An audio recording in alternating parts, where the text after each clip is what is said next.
ultra Tuscan orange grapefruit. My God, America is imploding. Hey, this is Fanzone. Fanzone debate. I don't have Stitch's ass on my shirt today. I have Grogu. And if you call him anything other than that, like an old man today at church pointed at me and said, "It's Yoda." And I said, "No, it's Grogu. You can't tell me any different. This is debate. I debated him, and now we have two people here to debate each other today." Hi, I'm Tim. Like I said, Fanzone debate. Very excited. This is the second match in round the semifinals of the tournament. I'm very excited. Nick versus Kirk. Kirk is the number 1 seed of the tournament, having a really, really great tournament run so far. In round 1, he played Joe Farrelly, and then he played Andrew Barr in a knockout last round, and now he's playing Nick. Nick played Nico Suave Rigoli, also a knockout, and then went on to beat Kaleb Boatman. So both of these guys have had good matches, and Cody is here with me today as well to judge this one, which I'm sure will be the most fun thing we've ever done ever. Cody, how you feeling? Wait, that's not Yoda? When did they give him a name? Still haven't watched it. Second, I feel like you add age to both of these people, and they remind me of like an uncle that I used to argue with at like barbecues. Like they're always constantly right. They always just like have to beat you over the head with facts that they say. So it's gonna be a lot of fun watching them both yell at each other. I'm really excited for that. But again, Kirk, I'll say it, bitch slapped Andrew Barr. Like came in here and just whooped him. And I hope Barr sees this, and I hope I get a message right after he sees this. And Nick played Boatman, which I'm glad that he doesn't play Kirk now, because now it's like this endless battle of people he doesn't want to argue with, and it's like, going to continue. So that's my favorite thing ever. So yeah, it's a lot of fun. Yeah, that's fair. You mentioned their age. Kirk probably in the early to mid 40s area, and Nick looks like he's 21 but acts like he's 64. So it's going to be interesting to see what happens this evening. Robert, you're also here. How are you feeling about the match? I am also here. I am excited for this one. There's nothing I love more than a good screaming match, except maybe 2 good screaming matches happening like at the same time in sort of a big room. But we're only going to get half of that today, and I'm still excited for it. That's fair. So we'll bring in Mr. Koho. That was me screaming. He's the 4 seed, Nick TWOHIG. Welcome. Nick, like I said, yes. You knocked out Nico in round number 1. You played Kaleb Boatman. Yep. That one went down to the wire. And now you're playing Kirk. How are we feeling? Can I play Nico again? 2. Happy Father's Day to my opponent. Women don't like me, so therefore I have no offspring. So congratulations on that front. And 3, it's going to be fun, man. I like to consider these just like a conversation. And you heard it here first. Cody said I'm always right. Play the tape back. Don't care. That's fair. Your brain, yes. Yep. Nope. Can't. You said it.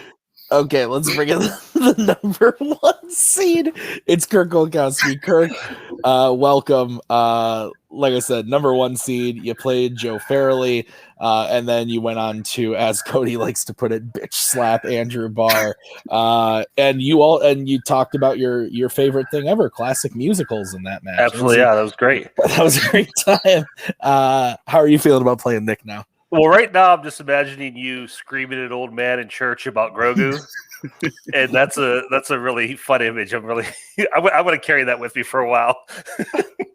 I see you like crawling over the pew. It's Grogu, not Yoda. That's fair. But no, I'm excited to play Nick. I'm nervous about it because Nick they're players who know their stuff, and they're players who can talk, and Nick's a player who's both. So it's it's going to be a challenge. But Nick's fun. It's going to be a good time either way. Anytime you get to hang out and do something like this with Nick, it's going to be a good time. So win or lose, it's going to be a good time for everybody, I think. Awesome. All right, well, let's get into it. Here's how the show's going to work. We gave the players 4 questions based on categories that they drafted. They then answered those questions and are now going to debate them. They each have a 1-minute opening, followed by a 5-minute freeform debate between the two of them, followed by a 1-minute closing for each of them. At the end of the round, Cody, Robert, and I will write who we think won the point on our handy dandy whiteboards / telephones, if I know Robert correctly. And then whoever gets the best 2 out of 3 of those votes will win the point. If we are tied after the 4 questions, 2-2, we will go to a speed round question to decide the winner for the 3rd point. Are there any questions from the competitors before we get into the first debate? Nope. Awesome. Well, let's do this thing.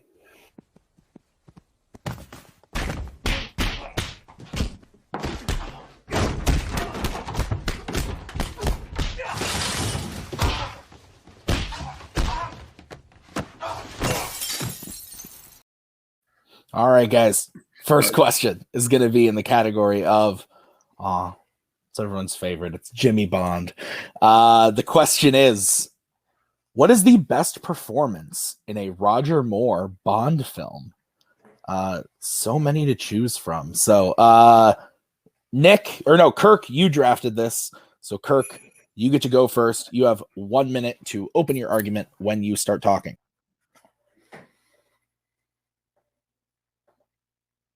When you talk about great performances in Roger Moore Bond movies, honestly, not a lot of things come to mind. It wasn't a bright spot in the series as far as acting performances. But the more I thought about it, the more I considered one character, and it is Mayday, played by Grace Jones in A View to a Kill.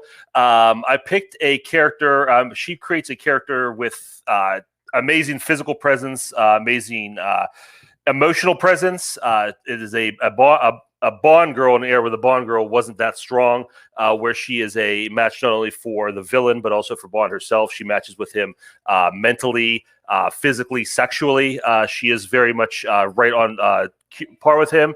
She can keep up with him, and she has a lot of great character moments and a great character building.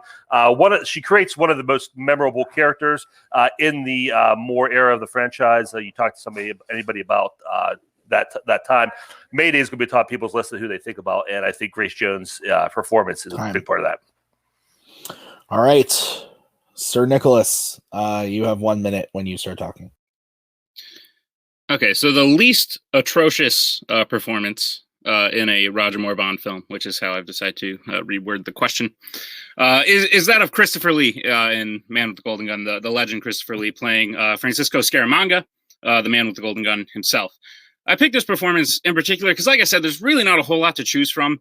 You have sort of stereotypical Bond villains, stereotypical Bond girls, all backed by not great performances throughout the entirety of these movies. Christopher Lee does something interesting with Scaramanga, in that he gives us a villain that's different.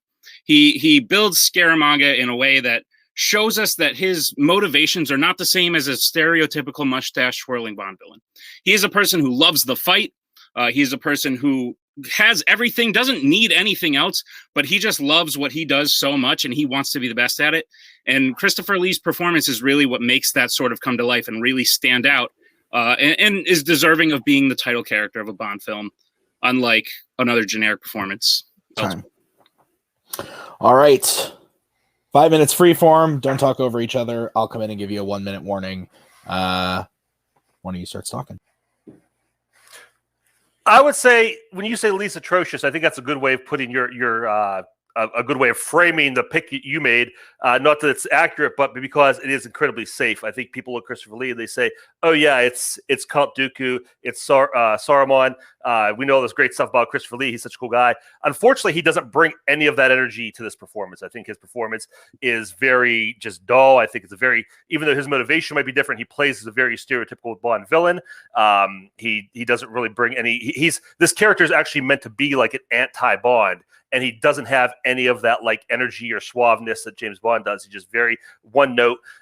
He's the second most interesting character villain in this movie. I think Hervé Villachez as his henchman, Nick Nack completely steals the show. I think if we're going to talk about somebody, I think he gives a much more interesting performance. Christopher Lee is incredibly one note in this. I think Hervé is more of a shtick, if I'm being honest. And I don't think That's how the man with the golden gun is supposed to be. I don't think he's supposed to be the anti-Bond. I think he's supposed to be actually more similar to Bond than Bond villains, because stereotypical Bond villains are the anti-Bond. They're the stoic, like, businessmen trying to rule the world. Christopher Lee brings sort of like he sort of parallels Bond in that way, in that he has the suaveness, he has the rich stuff, he has the girls, all these things. Grace Jones does nothing. She brings up physical performance, sure. Her emotional performance, she has the same face the entirety of the movie. Everything that you said was sort of about character and not so much about the performance. And even the character, like that, it just doesn't come through for me. Whenever she has to talk, it's atrocious. At the end, when she says, "Get Zorin for me," I laugh every time because it's the least believable thing I've seen. Christopher Lee it might be the safe choice, but if it's the safe choice, that's because it's a good performance. And he does bring that sort of suaveness that Christopher Lee brings to his roles. What's the word? You know the word. I understand what you're saying, but I disagree. That was the word. I think he is more one note. When I say he's supposed to be the anti-Bond, he's supposed to be like the mirror image of Bond, and I don't think he is. I think he's very flat compared to Roger Moore in this. I completely disagree with that. I think Grace Jones does a lot. I think her relationship with Bond is very. She brings a lot of like energy to that. She's very excited. She's very slick in the way she deals with him. She keeps up with Max Zorin and his character, and that end scene where her, I mean, she has a lot of emotional moments. That scene's where she realizes her friends are dying and she sees her friends die and she's crying out their name. There's some real emotional beats there. And that end scene where she goes out the tunnel and she's yelling, "Get him for me," and then she goes out, she's laughing because she knows she's about to die, but she's laughing because she knows she's going to screw her plan and she gets to see him. That's a great moment. That's a great performance moment there for her. I disagree completely. She's her performance in this is all over the place in a good way, where there's high energy moments, there's sadness, there's the gravitas of her death scene and her sacrifice. I think she brings a lot to this. I think she brings something completely different that no one else does with her physical presence, just her idea of challenging like the gender norms of you get with most Bond girls. She's something completely different, and yeah, it's a physical part of her performance, but physicality is a part of the performance, absolutely. And I think she brings all that. She brings all that to the table, something completely different, completely new. And Christopher Lee is just another Bond villain. So I think because she lifted weights before the movie started filming, I don't think that's as impressive as like bringing character. I don't think she laughs at the end. I could be wrong, but I don't think she laughs at Zorin. I'm pretty sure she just like sort of like motions towards him. That moment you're talking about, you're right. It's a well-written moment where like she's supposed to realize that her friends are dying and that Zorin turned on her, but you don't believe it because she can't act. She doesn't portray the emotions you're talking about. When you're talking about the sex scene, the relationship she has with Bond, that scene, all it is she literally keeps the same stoic face that she's had the whole movie. She goes into the bedroom and then she's just naked in the bed and then we cut away. That's the entirety of Bond and Mayday's relationship. There's really nothing else. Scaramanga is he's not a stereotypical Bond villain. He has a sense of humor. He's passionate about his work. He's not just passionate about taking over the world, these stereotypical things. He has an island all to himself, but he makes me believe that he is a man who wants more than anything to kill Bond, as opposed to just take over the world like the rest of the villains. But everything's a good supporting cast, but I think everything you're saying about Grace Jones, I'd say about Christopher Lee. It's an interesting character, but I don't think he brings anything to it. I think her character is probably less interesting on paper, but her performance brings so much more to it. And I disagree with you about that sex scene. There's that whole part where she's sticking her head out the door, looking at Zorin, what do I do? And they're like, okay, go for it. And she's like one step ahead of Bond that whole time. It's like a cat and mouse game. There's a whole lot going on in that scene. With Lee, like I said, I don't think there's much. He has as much going on with his performance. Happy Father's Day, Kirk. Thank you. All right, Nick, you get to close first. You have 1 minute when you start talking. So Kirk mentioned that on paper, Grace Jones's character is supposed to be better. She's like a KGB drug-enhanced agent who was like raised to be this agent from birth, and now she's like working for this rich horse breeder. You don't get... That's an interesting character on paper. It's really not interesting in the movie. It makes A View to a Kill one of the worst movies. She makes no different facial things throughout the entire movie. She just has this one stoic face because she's supposed to be this physical presence. And yes, she did a great job at lifting weights before the movie, but that's really all she brings to the performance. There's nothing else. Christopher Lee brings the suaveness, makes him a parallel to Bond. I think he actually does it pretty successfully in the sense that he's very confident in who he is, and he makes it clear that his goals are not the same as stereotypical Bond villains. It's a well-written character backed by a person with a lot of gravitas who brings their name to the role, and it makes him a good and interesting Bond villain. I'd much rather watch The Man with the Golden Gun over A View to a Kill because Grace Jones just adds nothing to it, whereas Scaramanga is one of the best Bond villains, honestly, all before Daniel Craig came along. All right. Kirk, you now have 1 minute when you start talking.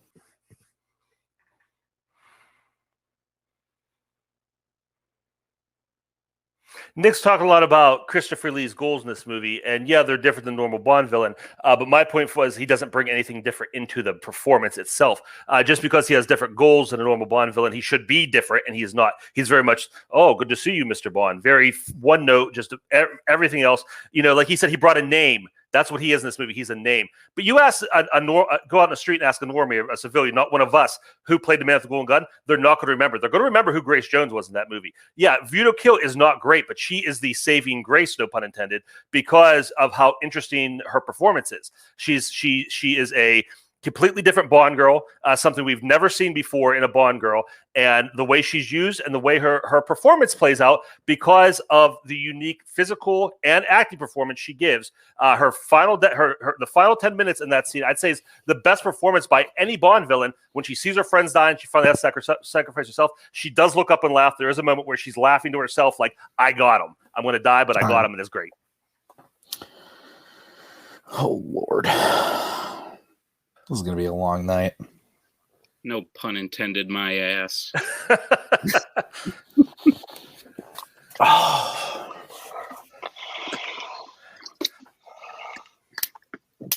I saw that Cody ended his name with a K. Yeah, it's going to be hard to tell who's writing what. Yes, it is. Oh, I can write like Holtz. I'll write like Holtz. I can write like Payson. You can't read it. Which one do you want?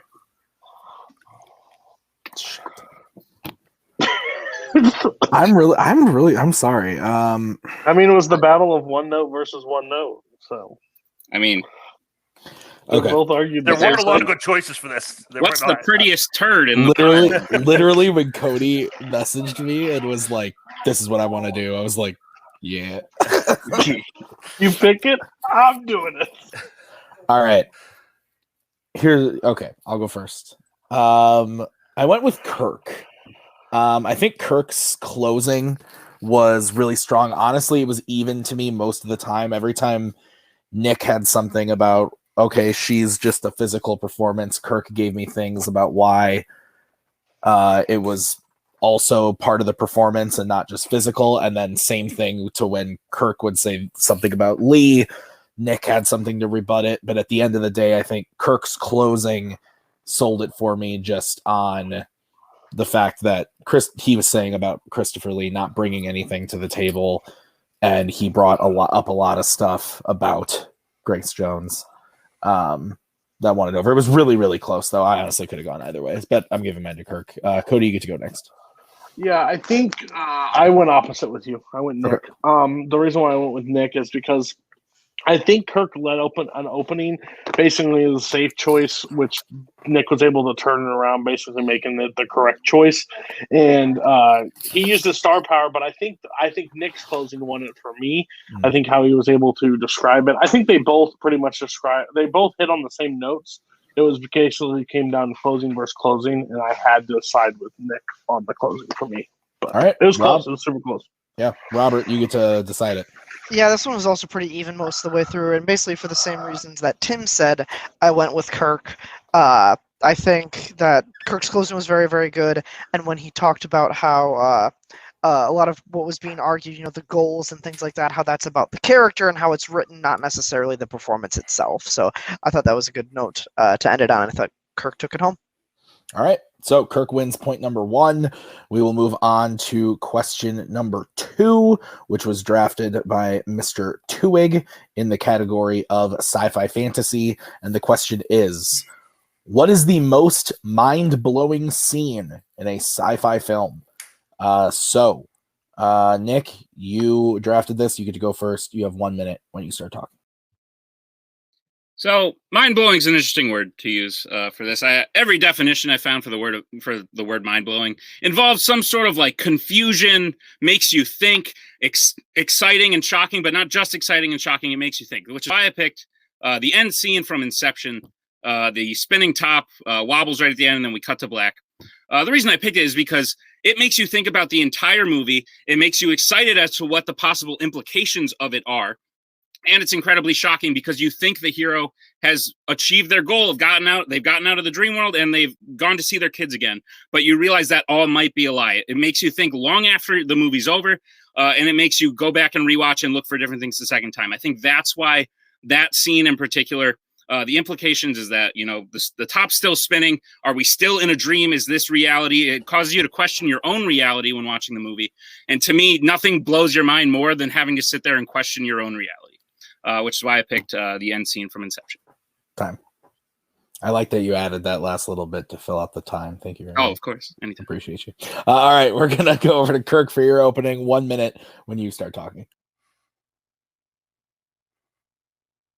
Like Nick said, there's a lot of different ways you can define mind-blowing, and especially for sci-fi in the sci-fi genre, a lot of moments that are known for being mind-blowing. I went with the one I think is the most iconic and the most actually mind-blowing is the chestburster scene from Alien. It is just a iconic moment. It's been parodied and been done to death, but when you originally see that moment, and it comes out of nowhere, and it kind of just changes the game within the movie and without just sci-fi in general. It's like, wow, anything can happen. It just the way they created these aliens, what they could do, how they breed, and what they do to people was just something completely new and mind-blowing. And that scene, and just knowing behind the scenes, the story behind it, and the actors not being aware of what's happening or that exactly what was going to happen, and how knowing when you're watching it that their minds are literally being blown as well, just adds another layer to it. Just such an incredible, mind-blowing scene of the chestburster. All right, time. All right. I love both of these films, so I actually know what you're talking about. 5 minute freeform when one of you starts talking. So you use the word iconic a lot. I think that's what I would call your moment more so than mind-blowing. And I won't hang my hat on this, but you're right. It has been parodied a lot. I wasn't shocked the first time I saw Alien because I had seen Spaceballs. The thing about the chestburst scene, it does not make you think beyond the moment, because the fact of the matter is the alien comes out and you go, oh, okay, the thing that was attached to its face planted eggs in it. And then you're done thinking about it. Yes, it's a jump scare at the end of the day. And it is iconic, you're right, but it doesn't make you think. It doesn't really blow your mind. It's just a jump scare sort of exciting thing that you figure out pretty quickly. And I didn't know the thing about the actors, and it really doesn't make it any more or less mind-blowing. Well, it has been parodied, but I'm not going to penalize my movie because you were younger and you didn't see it first. No, that's fair. But yeah, again, I would say exactly what you're saying. We're going to be arguing semantics here, but mind-blowing is a moment. Mind-blowing is a visceral thing. Your moment is a moment that makes you go, that's interesting. And then you think about it, you go home, maybe you talk about your friends, the conversation with your friends, maybe they make a point, maybe you're like, wow, that blew my mind.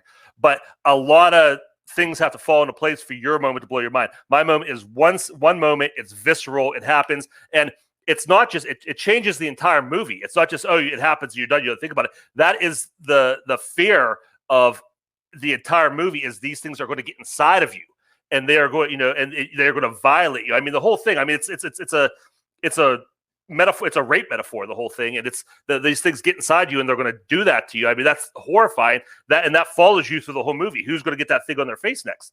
And that's even through the whole franchise. When you see one of those things pop open, you're like, oh my god, when that thing gets on somebody's face, what's going to happen? So I mean, to say that's one moment is kind of ridiculous, because it is iconic for a reason.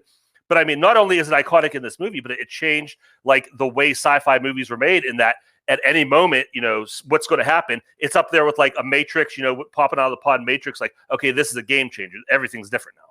So, I mean, in future movies, what's going to happen because you've seen it happen. So it's not like mind blowing every time. The other thing I would say is that, shit, I just forgot what I was going to say. Hang on, I'll come back to it. So Inception. You said a lot of things have to fall in place. that's a good thing. Watch the movie, and all of those pieces will fall in place, and then you'll be able to figure it out by the end. It makes you think. Just because a movie makes you think doesn't make it a bad thing. I think mind-blowing means you have to sit there and it affects you. Yes, I think this is what I was going to say. Okay, the premise of Alien is that you're on a ship with an alien. Yes, it might be scary that they get inside you, but the fact of the matter is you're on a ship with an alien. That's the scary part. Not just the fact that an alien could burst out of your chest. The fact is the alien could eat you and you could die. I don't want to die either way. I don't think the chest burst scene is necessarily the mind-blowing part, game-changing part of the movie. The part is, okay, we're on a ship with aliens. How do we react to this situation? Like I said, it's just a jump scare at the end of the day because you don't think about it much further. You go, okay, the alien laid eggs in his chest. I don't really need to think about it any further. The reason the top moment is shocking is because you thought the movie was over. You thought the hero achieved their goals, and now you're realizing, crap, maybe they didn't. You realize it's exciting for the same reason, and it's confusing and makes you think because you have to think back through the entirety of the movie. Wait, was there a moment that I missed where he didn't get out of the dream world, where he's still stuck in like the third layer or something like that? And it makes you go back and rewatch the movie, and your mind is blown every time.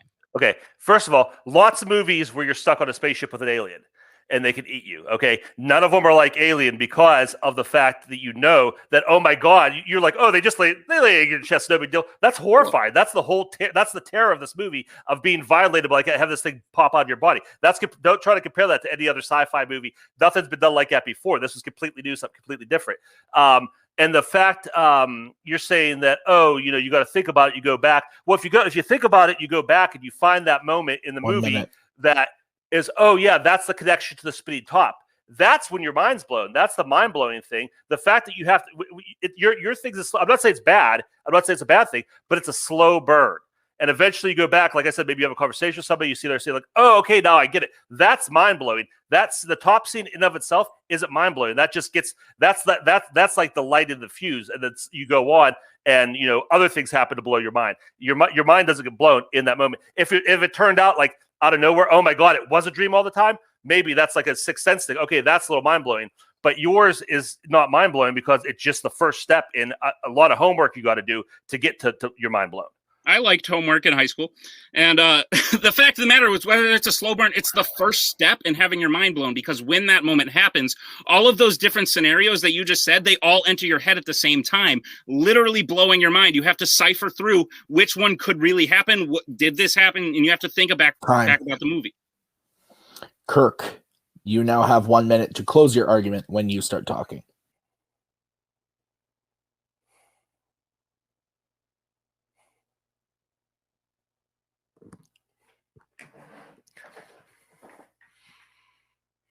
Nick said himself, his moment is the first step. And in and of itself, it is not mind-blowing. It's just something that makes you start to think. You go back, you look at the movie again, you think about it more, and slowly you might get to a point where your mind's blown. I don't know. But it's a slow burn. A mind-blowing moment is one moment, it's visceral, it's, oh my God, what is happening? And that's what my moment is. Like I said to Nick, there's never been a movie like this before, never a moment in a movie like this before. It's unlike anything else we've seen. And there's a reason why, this is still considered one of the most horrifying moments, one of the scariest moments, one of the most surprising moments in movie history, one of the most mind-blowing moments in movie history 40-some years later, because of just that visceral reaction you have to that thing come out of your chest. That's not just a jump scare. That's something that sticks with you for the rest of the movie, the rest of all of these movies, that fear and that terror that always happened because of that one initial mind-blowing moment.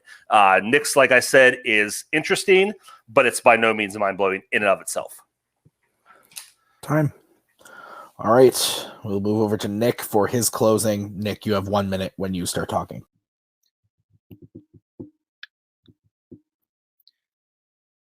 So the first step of having your mind blown means that moment is mind blowing, and then you have to go on the rest of your day with your mind having been blown. To me, that is much more effective than just a singular jump scare that you figure out what happens pretty instantly. There have been movies where people are trapped in confined spaces with things that will kill you. Psycho is a pretty good example.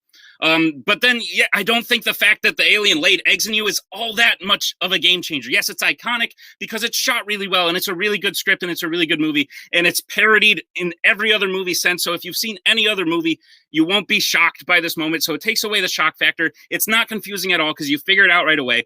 The moment in Inception makes you think about the rest of the movie. It makes you look at the movie a second time differently, as opposed to having to go on into future films and then be aware, like, oh, okay, this thing could lay eggs in you. I think having to watch the movie a second time with a different mindset, that it's because your mind got blown. If your friends have to help you because they bring up alternate points, the fact is this one moment kicks off this whole flow of mind blowing because you have to think about the entirety of the movie and what could have happened.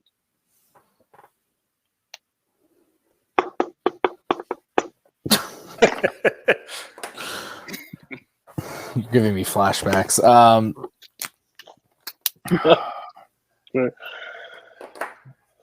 You guys good? All right, Robert, your vote didn't count, or no, you decided it rather last time. So Sure did. you get to go first.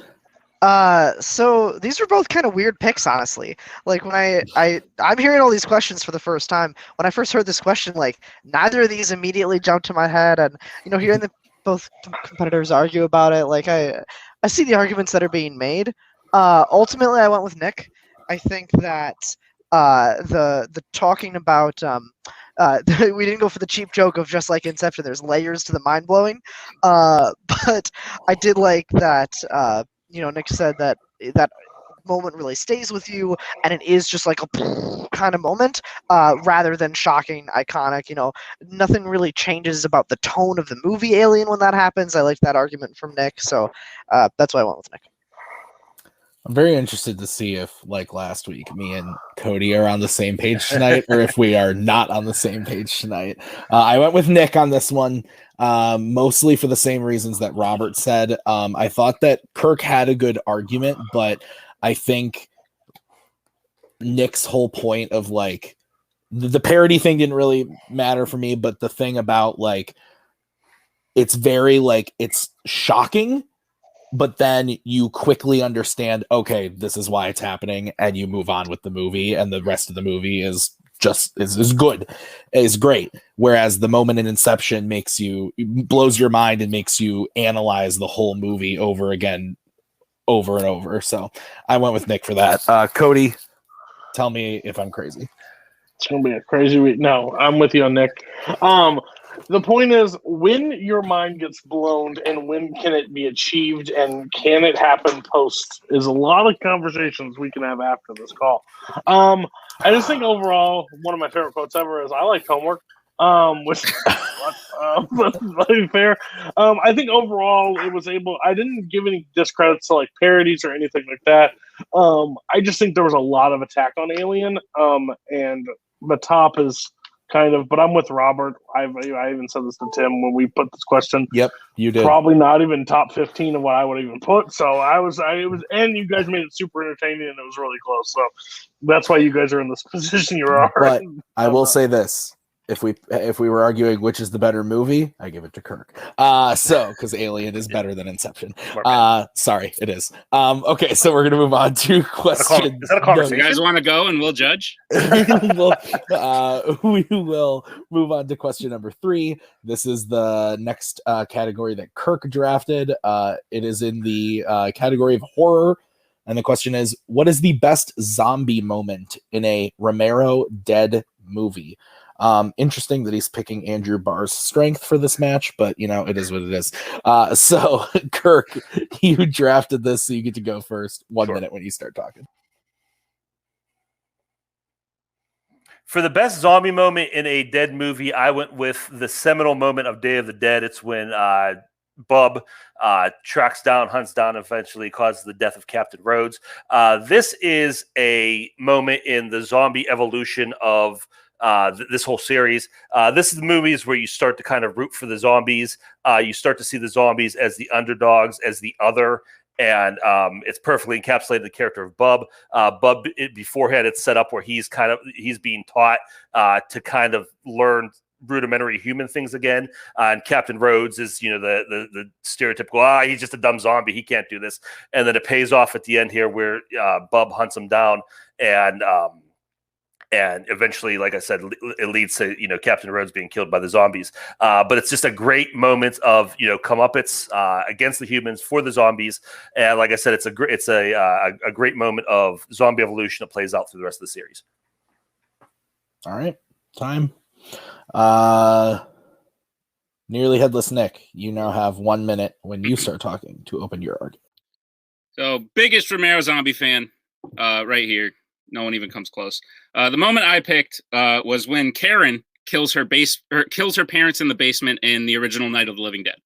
I think the important thing about the most exciting zombie moment has to do with what I think Romero was going for when you describe zombies, and that is the fact that anyone could be one, and you lose your mind. That's the scariest part about zombies, is your best friend could be a zombie, and they're just gone, even though their physical presence is still there, and they could eat you.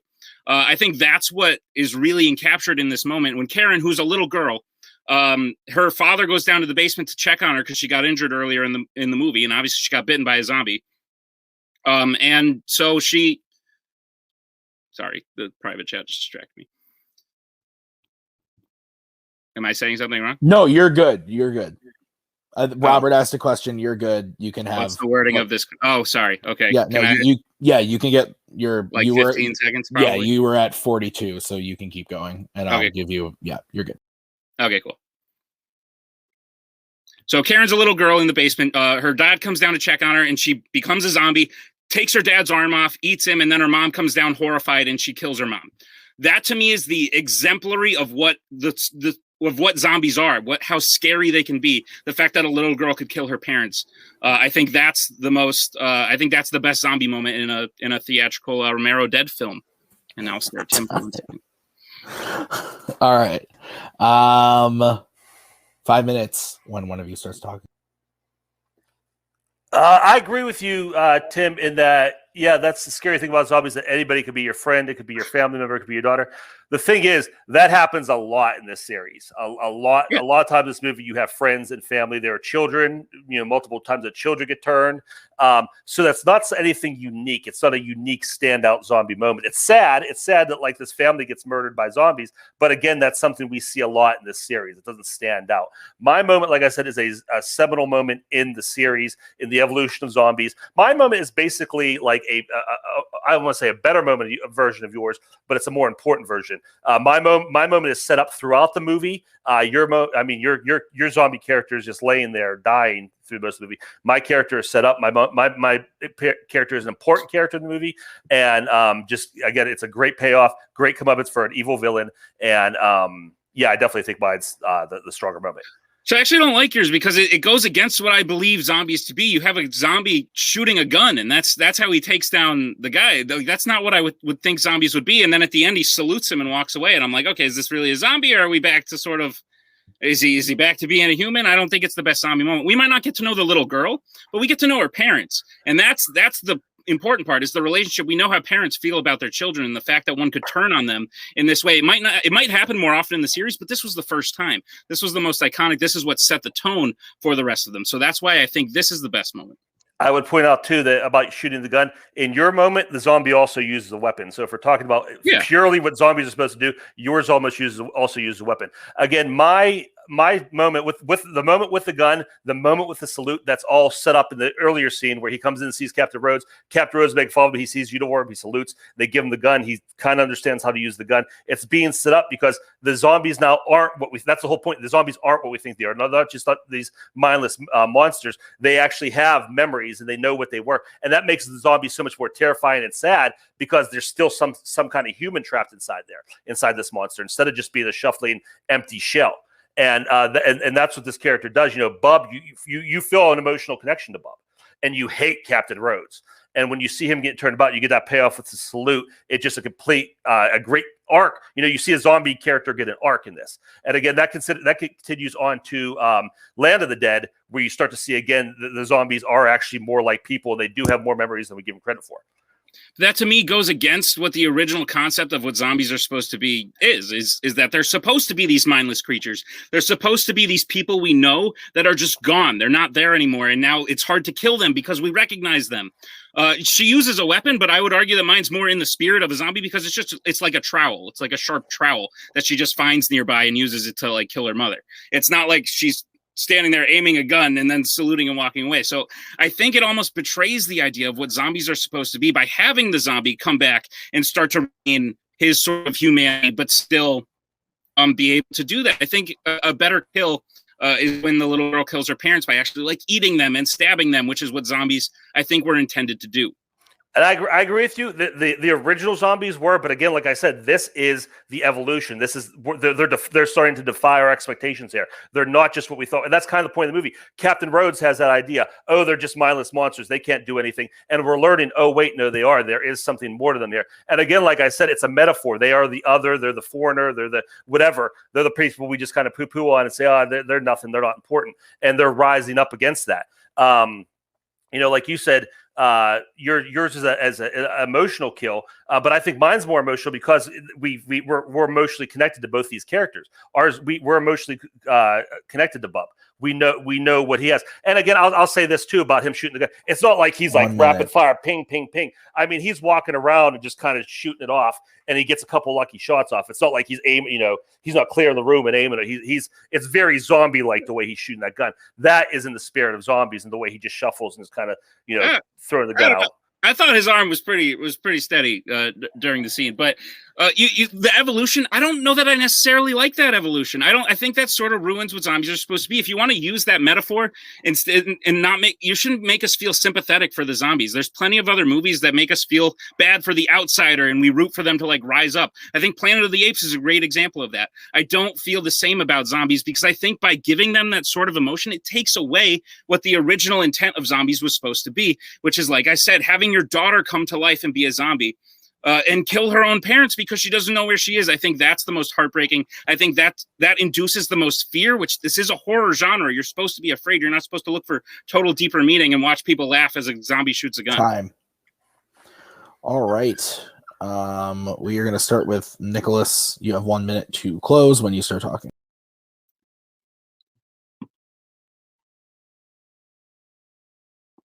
So the question is best zombie moment. The moment Kirk's talking about involves weapons. It involves a hero who like laughs, or not a hero, but like the human who like laughs in his demise. I don't think it captures the spirit of what the Romero Dead films really were, especially in how they intended to start. I think my moment really does that because it allows you to realize the true horror of zombies, which is that the people you love have become these mindless killing machines that could literally eat you and not blink an eye. That is the point of zombies, and it's supposed to be scary. I don't think Kirk's moment is scary at all because it's in a brightly lit hallway. It's an action scene at its heart because there's a guy walking down, shooting a gun, saluting, and walking away, while the other dude like is strapped and walking away. Night of the Living Dead features people trapped in a house surrounded by zombies. That is the essence of fear. And when they realize that the zombies, they don't know originally that the zombie like virus can transfer, and then when they realize that with the little girl in the basement, it's shocking, it's crazy, and it's the best moment because it reminds us what zombies are supposed to be. Time. Okay, Kirk, you now have 1 minute when you start talking.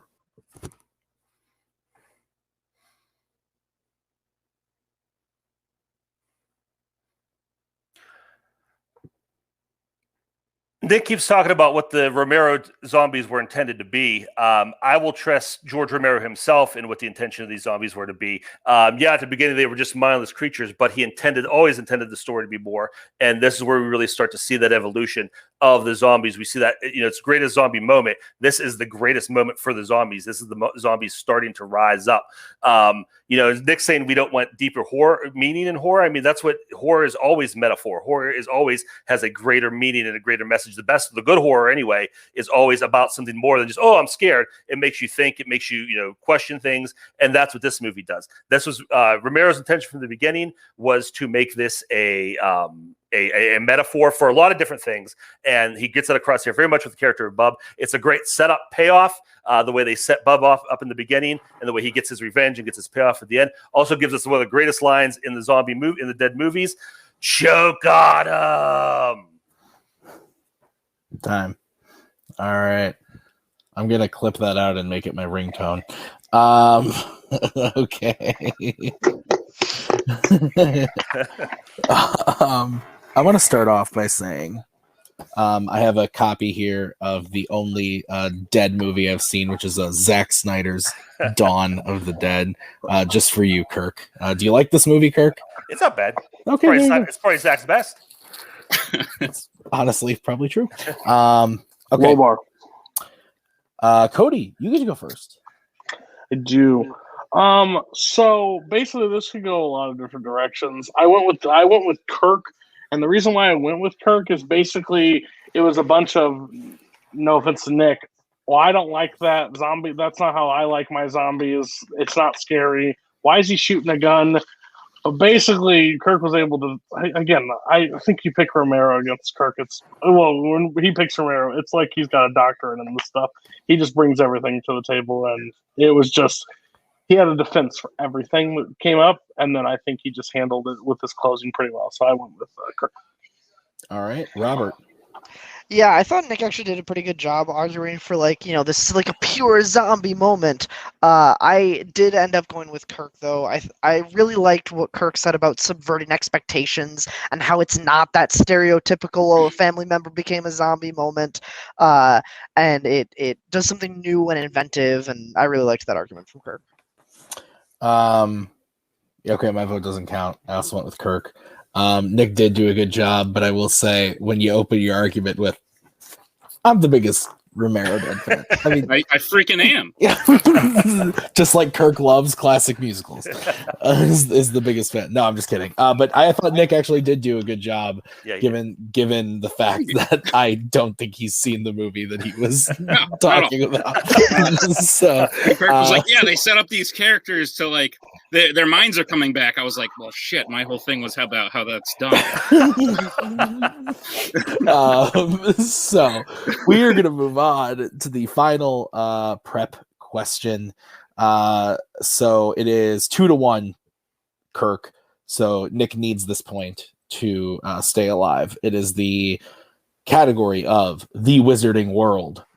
And the question is, who is the worst character in a Harry Potter movie? Nick, you drafted this. You get to go first when you start talking.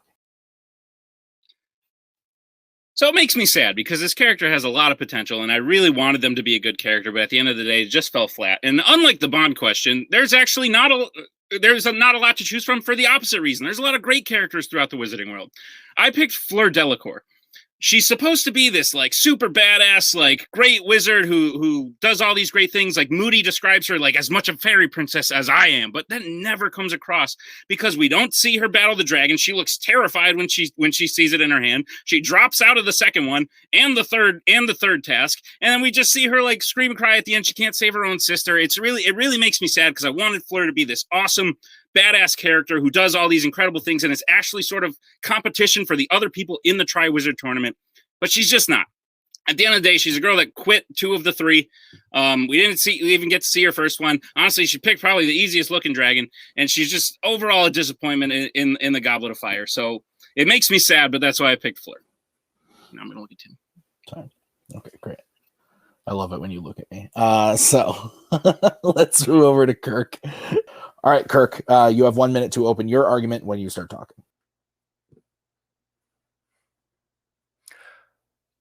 Like Nick, I picked a character who didn't build up to her or didn't live up to her potential and the build up they gave her. The only difference is my character is a major character throughout the entire series, and that is Ginny Weasley, the sisters of the Weasley of Ron and Twins. She is in the book described as a very powerful wizard. She's meant to be a almost like a foil for Harry to be able to stand up to him, to be equal to him, to be equal to Ron. And in the movie, she just kind of falls flat. She's just kind of there, and she doesn't really accomplish much. She doesn't really have any, great heroic moments. She's just kind of there to be honestly, she feels like she's the consolation prize for Harry because, Hermione's with Ron. So Harry needs the love interest, and it's going to be Ginny. And they never really flesh that part of her character out. So I think both as a wizard and as a fully formed character, she falls flat on both ends. And, she's important to the entire story, and she kind of drags down whenever she's there. All right. So, Fleur versus Ginny. 5 minutes when one of you starts talking. So what I love most about the Wizarding World, or at least the Harry Potter movies, is the love interest. Like the love stories aren't the main focus. Like, yeah, have Ron and Hermione, but it's not explored. It's a nice, like, it's sprinkles on the cake. So Ginny's never meant to be this like incredible foil, but she also has one of the greatest arcs, subtle arcs, because she is supposed to be a background character. That's why they don't bring the love story to the forefront. She goes from being this helpless girl in Chamber of Secrets who literally gets brought to the diary against her will to running out with Harry in Half-Blood Prince in her robe to fight off people in the woods. She casts the most powerful spells in Dumbledore's army when they go to the Order of the Phoenix, or when they go to the Department of Mysteries, and she takes out all of the Death Eaters at once. She absolutely becomes this incredibly powerful wizard. And at the end of the day, their relationship is sweet because that's all it's supposed to be. You're not supposed to be like super hyper focused on the relationships. At the end of the day, it's just nice icing on the cake. Like you said, the relationships aren't really that important, which to me, it's like, okay, then just don't have one. This one just feels so tacked on. It's just there. Like there's no chemistry between the two characters. And you don't even really understand why they're together. Then there's just, because the story says they're supposed to be together. There's no like beginning of their relationship. You don't really see it like ebb and flow like you do Ron and Hermione. It's just kind of there. And it's like, okay, they're together because they're supposed to be. And it's very weak. One of the weakest relationships in the entire series. As far as her, her big moments go, I honestly don't really, like anytime I see her in a fighting, it's always with the group. It's just her and everybody else. I never really see her or really have any memories of her standing out, like you have with, a lot of the other characters where she stands out and has her. There's no real like Ginny moment where she's like, oh, she's here and she's doing something cool. She's always just there with everybody else and everybody else doing their thing. As far as Fleur goes, she's the character she's supposed to be in the Triwizard Tournament. She's just there, and she's not a horrible character. She's the background character that they bring in, and then she shows up again. It's like, oh, she's marrying one of the Weasleys. That's cool. And she's just in the background. Like, she's not that important. It's not like, as far as like degree of difficulty, you could say she's a worse character, but she's not. It doesn't really matter because she doesn't matter as much as Ginny does. So at the end of the day, they're awkward high schoolers. Like, they're not supposed to have this like love passion, like bursting off screen chemistry. They're awkward high schoolers who like each other, and it's cute and it's sweet. You want to talk about forced relationships? How about Fleur marrying the forgotten Weasley brother who we literally haven't seen, and now he's the main focus, and she's just the girl behind him, even though she's already been featured in a movie before. She performs terribly in the Triwizard Tournament. She quits 2 of the 3 things, and she's set up by Moody to be this badass character who is as much a fairy princess as I am. I know I said that already, but I really fucking love that line. And she just doesn't do anything. She doesn't deliver. They bring her back, and I'm excited when she comes back. So I'm like, oh, maybe they'll redeem her. And then she's still just this background character who has no moments. Ginny does have moments when they're in the Department of Mysteries and all of the Death Eaters are flying at them. Ginny's the one who casts the spell that literally destroys them and allows them to escape. It's a really badass moment. There's the moment where Harry runs out because Bellatrix is attacking the Weasley's house, and Ginny in a robe runs out into the forest after the boy that she likes, and to help save the chosen one, because he's not just the boy that she likes, he's also the one who's supposed to defeat he's the chosen one. So she's doing her duty in that sense as well. I think Ginny's actually a really great, well-developed character. Fleur is just forgotten, even though they push her in the limelight. It literally feels like it's Crumb versus Diggory versus Harry, and then, oh, Fleur's here too. Yeah, Fleur comes back. She's in the with the other Weasley brother. Like, oh, okay, they're together. That's kind of a cool callback, and that's really all it is. And that's all she is. She's.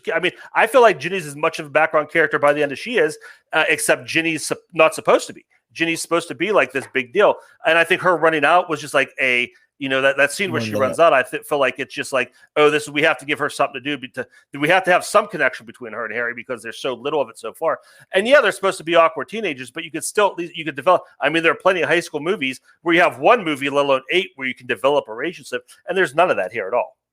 There is some of that. There's the moment when they hide the book in the room of requirement in Half-Blood Prince. There's moments like that. There's moments where he sees her with Dean and gets jealous. It's very high school like relationship-y tension. And like I said, the Harry Potter movies are not supposed to be about this chemistry building. At the end of the day, Ginny is just this girl that Harry likes and winds up marrying later on. But she's also this powerful wizard. She provides great support to other characters. Like that moment with Molly when Molly kills Bellatrix. Like, not my daughter, you bitch. It's like, oh, that's awesome. That moment wouldn't happen if we didn't care at least a little bit about Ginny. Yeah, but that could have been one of the other, 10 Weasley kids. And it would just, that was Mrs. Weasley's moment, not hers. I will say too, you brought it up. She is part of that horrible epilogue at the end of strike it from the record. Okay, Kirk, you get to go first to close. 1 minute when you start talking. I was going to say that she is part of that horrible epilogue in Deathly Hallows 2, so we have to take points up for that. But yeah, Fleur is not meant to be a big. Yeah, they talk her up because she's there and this character in the movie they got to talk up. But she's not meant to be this great character that's going to save the day and do all this great stuff and really get involved in these other characters' lives. She's a character that moves in and out, shows up for Triwizard, comes back when she's married another character, and that's cool. It's just like I said, it's a callback. Ginny is meant to be a central character in these stories, a central figure, a central person in Harry's life, and you never get that sense unless there's a few scenes like in Deathly Hallows where they force feed it on you. It's like, oh yeah, they're together now. I kind of forgot about that. But she's never really. Like I said, those scenes where she's fighting those wizards, I think that's one of half a dozen spells are being cast and fought by the whole entire group. She's part of the ensemble. She never really lives up to the hype of being that one important character. She's a lesser Weasley character, and she's a lesser student in the whole grand scheme of things. Time. Okay, Nick, you now have 1 minute when you start talking. I well up every time at that epilogue. That epilogue is fantastic. And Jenny is the, and it's great. It's just great to see Harry living a happily ever after life, because at the end of the day, Jenny's not supposed to be this central figure throughout the movies in Harry's life. She becomes one later on, but the fact is, she's part of Harry's friend group. She's his friend's sister, who he has a crush on, and she's also built up to be this powerful witch, and she shows that in multiple movies. So she serves her purpose incredibly well. She makes you like her enough to care about moments like the Molly Weasley moment and like Harry kissing her before he goes off to find the diadem while the castle's falling down. It's a sweet moment. It's nice to see that they wound up together. Fleur Delacour is set up as this powerful witch, this powerful character, and she fails at every step. She couldn't even save her own sister from a lake. And then when she comes back, she's wasted even more as a background character. There's almost no point to having her there. It makes me sad because I wanted her to be great, and she just wasn't. Time. Sorry, I started laughing when you said lake. Okay, so... Well, it's the Black Lake, and it's not where Harry finds the sword, so... Yeah. I will say this. I once won a point in a title match of Nerdgasm against Kaleb Koho for best scene in a Harry Potter movie. And I picked the epilogue, and I won. So I just want to have that for the record, because I also love that scene. I tear up every time. Okay, I get to go first, right? Yes. I went with Nick. I think that Nick's very, very well explained why Ginny is important in all of the things that Kirk said was wrong. And I thought that he did a good job of explaining why Fleur was built up to be one thing and then just like could not get the job done at all. So I went with Nick. Cody, where are you going? I just want to call bullshit on one thing, is like Nick wanting Fleur to be this great character. Listen, it was a Triwizard tournament with 2 competitors enter, and that was basically it the entire time.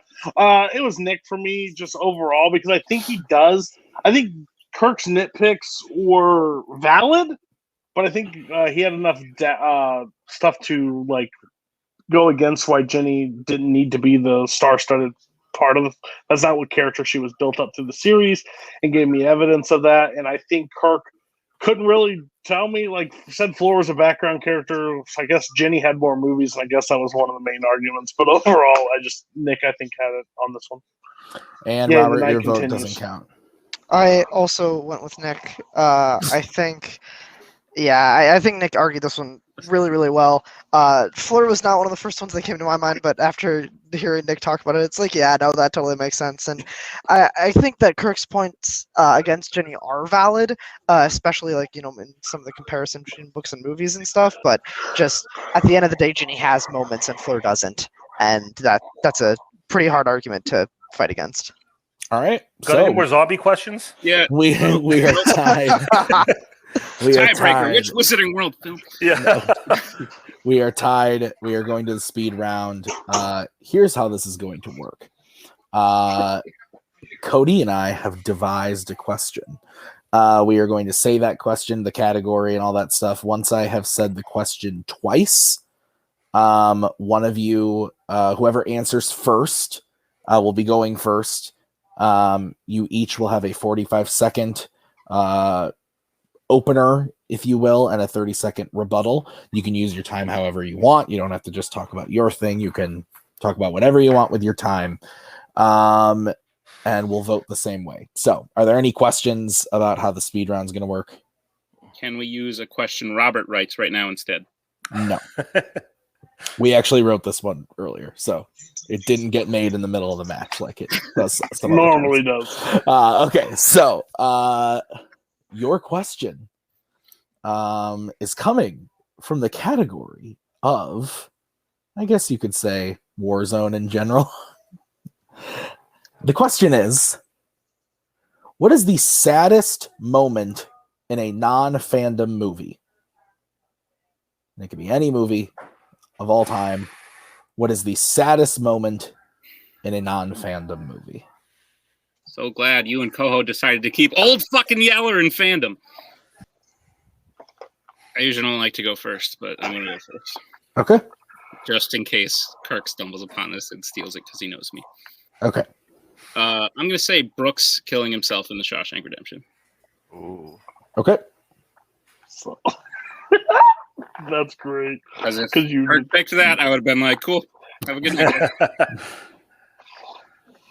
All right, give me one. I think I have it, but I just want to check a couple other things, make sure I don't miss anything. Is it? I'm going to do the death and burial of Wolfgang Amadeus Mozart in Amadeus. All right. So, I will leave both of you on screen.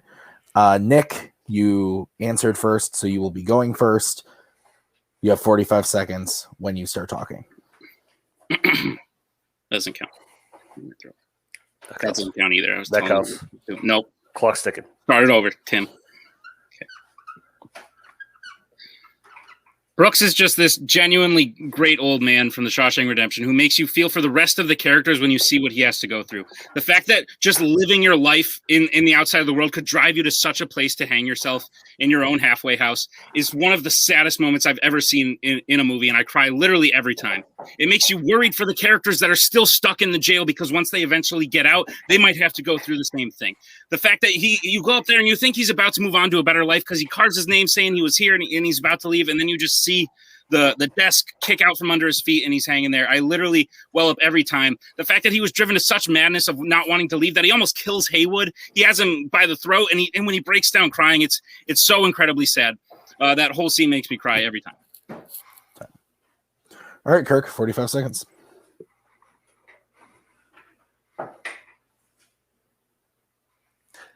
Scene I chose for the saddest death scene in movie history is the death of and burial of Wolfgang Amadeus Mozart in Amadeus. The scene is just so devastating, where you finally see him and Salieri coming together. Salieri figure out who he is and who this person is, and he's coming to the end of his life. One of the great geniuses of all time, one of the most brilliant men ever to live on the face of the earth, and he's going to die penniless and just this horrible, sad death. And then when you see him and he's wrapped in that shroud and they dump him in that mass grave, it is just so devastating to see that waste of a human life, and just everything he was, everything he had to offer, and he just dumped in this penniless pauper's grave. It's so depressing. I watched that movie and I'm depressed for a week. Nick, 30 seconds.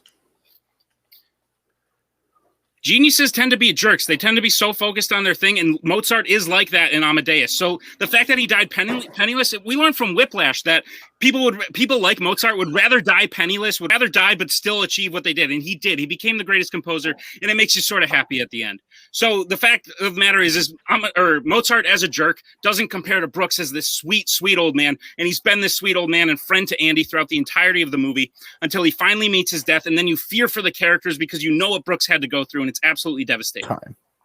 Kirk, 30 seconds. Brooks's death isn't as devastating because he was an old man. He was at the end of his life. His only other option was to kill himself or go back to that horrible prison. So it wasn't like he had a good option either way.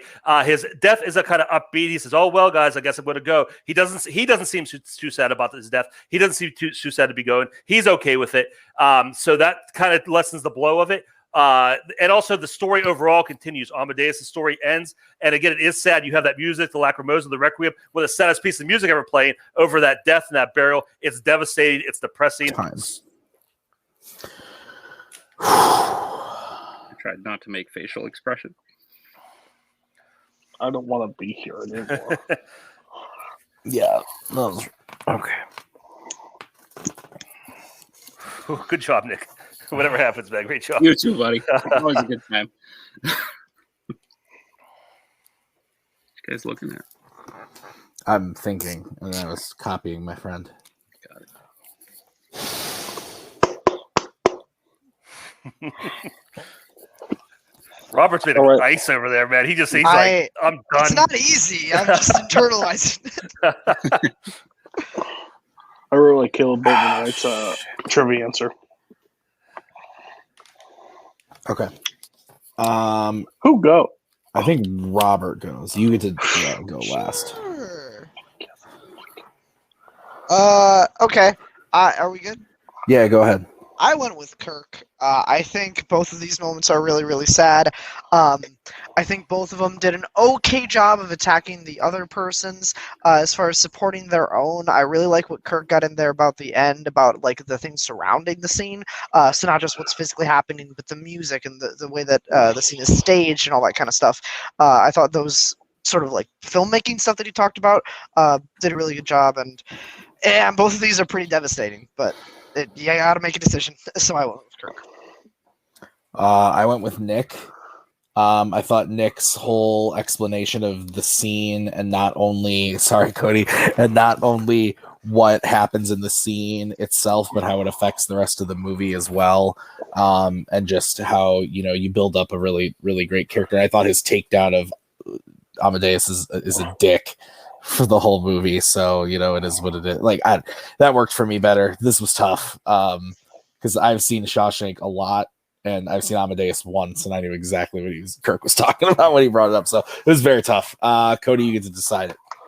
Right. By the way, I'm just going to start it. That's what you get by sitting in the middle. So you can pick this shit. I'm just going to start this both off by fuck you both. So I don't like either one of you. So there's no hard feelings at the end of this. Or there's more hard feelings. I don't know how this works. Okay. So I basically went on it. I think. So this is very nitpicky because I think this is very close.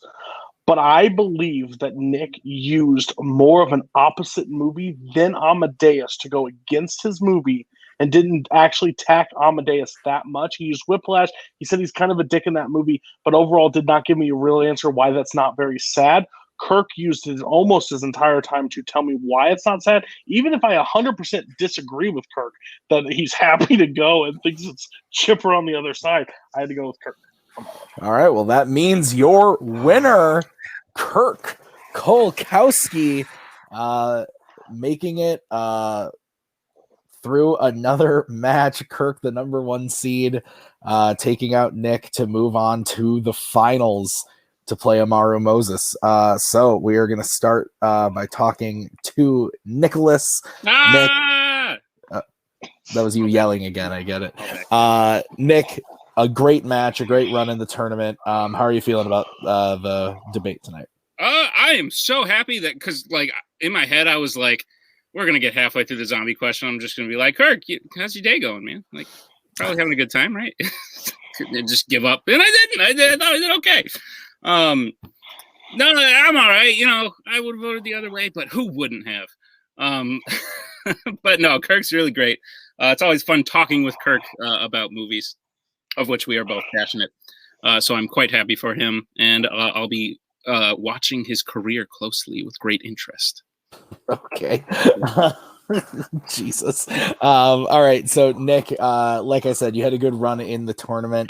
But now, is there anybody that you want to play Cody, when you come? What? Sorry, you didn't get to finish your question. I don't want that more than I don't want anything ever in my entire life. Go play at the video store. The thing I will say, I know he's the champion, so like you kind of have to, you got to do shit to like get there. But I would love to debate Jacoby someday. I think that'd be a fun time. All right, fair enough. All right, so no, it's not happening. We had to debate the chicken sandwich thing, and I'm still not recovered. So let's move over to the winner, Kirk, number 1 seed. You won another match, moving on to the finals to play Amaru. How are you feeling about that? Well, I mean, first of all, this match I was sweating because I know Tim's good, and I know I needed that chest burster question because I knew I was losing Harry Potter, and what did I say? Tim, everybody sorry. in this community puts them together. It's fantastic. Sorry, you're good. Nick. You're good. But yeah, and I knew I was losing Harry Potter. I think, to be fair, I'll give Nick credit. He did better on Night of the Living Dead than I did on Harry Potter. And I tend to choke on the speed round questions. Robert knows all about that. So I was nervous going in, and that last question, I think we both did a really good job arguing it, and it was going to come down the wire. So I was sweating the whole way. But as far as Amaru goes, I'm excited for that because Amaru's another guy I talk to about movies a lot, and he and I disagree a lot, and we get along, but there's always a little edge to our conversations in our disagreements. So I'm excited to see how this plays out.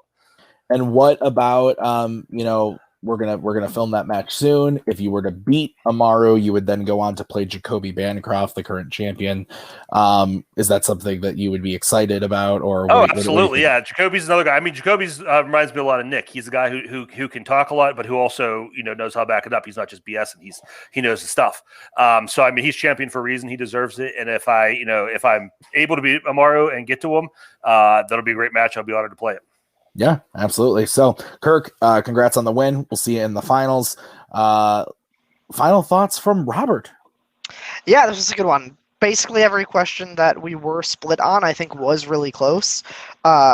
These guys obviously know what they're doing. That speed round question is super, super broad, and they both, I think, went in a way with it where they probably could have won that question. It just comes down to, that's why we have 3 judges. But this is a great match. Yeah, Cody, any thoughts from you? Yeah, it's just a really good match. I did watch the tape back. I did say that Nick is always right, so I'm never going to live that fucking clip down. But I meant in their own heads, but again, revise, put off. It's just Kirk is super underrated as a debater, I think. Like, when we go back, like, when we talk about, like, great players, like, Kirk isn't like people just automatically threw out, but I think like he's just proven it. They deserve the 1 seed. He deserved where he's gone in this tournament. I think Amaru's in an uphill battle, honestly, because I think Koho kept it close with him, and I think Nick was arguably our number 3 like best debater, like with Jacoby at the top, Kirk, and then Nick. I just think for this to be this close, I think Amaru's going to have to pick smart choices against Kirk, or it could end up like an Andrew Blar situation. Like that's how good Kirk is playing right now. Absolutely. So, Kirk moving on to the finals. The number 1 seed is going to be taking on the number 14 seed in Amaru Moses in the finals. So it's going to be very interesting. We will be back with that match very, very soon, next week to be exact. So we will see you guys next week with that finals match before Mayhem. So thank you for watching. For Cody and Robert, Kirk and Nick, this has been Fanzone. We'll see you guys real soon with the finals.